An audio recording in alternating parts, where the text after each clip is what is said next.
All right, so we've been learning a little bit about the sine and the cosine function. We're going to go a little further here and take a look at what happens when we have complementary angles. That really happens whenever we have a right triangle and then the other two angles of the right triangle end up being complementary. Why? Well, let's review what complementary means. A complementary relationship is when two angles add up to 90 degrees. So if you look at this picture right here, okay, I have a 90-degree angle, right? That angle's 90. Well, the three angles, A plus B plus C, have to add up to 180. If I take away that 90, if I take away this 90, what's left? 90, right? So every time you have a right angle, the other two angles, A and B in this case, must be complementary because they add up to 90. So let's keep that thought in our mind as we go through this lesson because it's very important. So what we're going to do here is we are going to use this picture to start off exercise 1 to do some sine and cosine ratios. They're asking us for 4 ratios to fill these boxes in. The first one is the sine of A. Now, recall, sine is opposite over hypotenuse, and cosine is adjacent over hypotenuse. We've been doing that. We should know that by now. Okay? Now, sine of A, now here's angle A. I'm going to mark that. The sine of angle A is the opposite over the hypotenuse. So we already know how to identify. We should already know how to identify the sides by now. Opposite is opposite, which is right there. So it's A, little a. Okay? Over, so they're calling little a side A, which is opposite of big A, and then little b is opposite of big B, and then little c is opposite of big C. That's kind of the way we label sides if they're not already labeled for us. So this is little a, and then hypotenuse is little c. So it's opposite over hypotenuse. Now we're going to do the sine of B. The sine of B, here's angle B, okay? The opposite is B, little b, and the hypotenuse is C, obviously. Now we're going to do cos of A. All right, cos of A, adjacent, which is little b, over hypotenuse, which is little c. And then the cosine of B is adjacent, little a, over hypotenuse, which again, obviously, is little c, though hypotenuse isn't going to change. So now, what can you conclude from the results of this little activity here, this little exercise? Well, if you notice, this one and this one match, and this one and this one match, okay? Because it's true that the sine of A equals the cosine of B. The sine of A equals the cosine of B when A and B are complementary. When A and B are complementary. A and B are complementary. They add up to 90, which is what we talked about when we started. Also, the sine of B equals the cosine of A. See that? The sine of A equals the cosine of B, and the sine of B equals the cosine of A, just by looking at and studying the definitions of those, definition of sine and cosine in relation to the sides. Now, exercise 2 is going to do something similar. Okay, it's going to be similar, except we're going to use we're going to call BC, we're going to call it BC instead of calling it little a. All right, we're just going to call it BC. So, find the measure of angle A plus the measure of angle B. Well, if I have a 90-degree angle for C, then A plus B must equal 90. So A plus B is 90 degrees. Okay, so angle A and angle B are complementary. Part B. Use trig ratios to describe BC over AB 2 different ways. BC over AB. So how can I describe BC over AB? All right, those two sides there. So we're going to say BC over AB equals what? Well, I could call that, if I base it on angle A, it could be opposite over hypotenuse.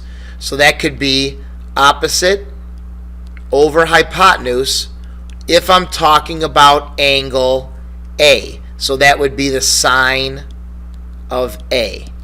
Is that clear? Okay. So if I was talking about angle A, opposite over hypotenuse would give me BC over AB, and that would be the sine of A. Another way I could do it is I could base it off of angle B. If I base it off of angle B, now this is adjacent over hypotenuse. So we would say it's cosine. Cosine B equals adjacent over hypotenuse. Okay, so the cosine of B could be the same as the sine of A. It's another representation of how the sine of A equals the cosine of B whenever we have complementary angles. We're going to the same thing if I did AC and AB. I don't want to go, so I'm going to skip that one. We're actually going to skip C, and we're going to skip E. Okay, we're going to answer D. What can you conclude about the sine of A and cosine of B? Sine of A equals cos B when measure of angle C equals 90. Again, this only works when the other angle is 90. If you have one 90-degree angle, the other two angles got to add up to 90. We don't know if it's 45 and 45. We don't know if it's 60 and 30, but they do have to add up to 90. So some examples now. How is this going to work? Well, find the values of theta that make each statement true. Well, sine theta equals cosine 25. These two angles, since the sine of A equals the cosine of B, those two angles have to add up to 90 degrees. So we're going to say theta plus 25 equals 90. Subtract 25 from both sides. Okay, theta equals 65 degrees.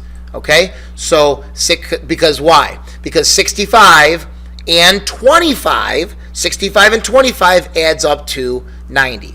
Okay, so that is where we're going with this. 65 and 25 adds up to 90, so theta must be 65. So how do I check my work here? Well, to check, I'm going to do it in red.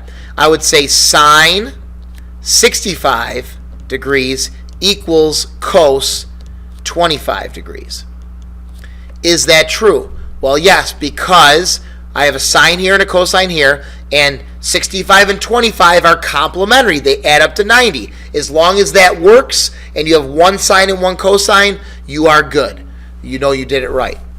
Okay, so this one here, sine of 80 must equal cosine of what? Well, it must be cosine of 10, because sine 80 has to equal cosine 10, since 80 and 10 add up to 90. Complementary angles. These are called co-functions, complementary functions. This one here, we're going to do it kind of how we did A.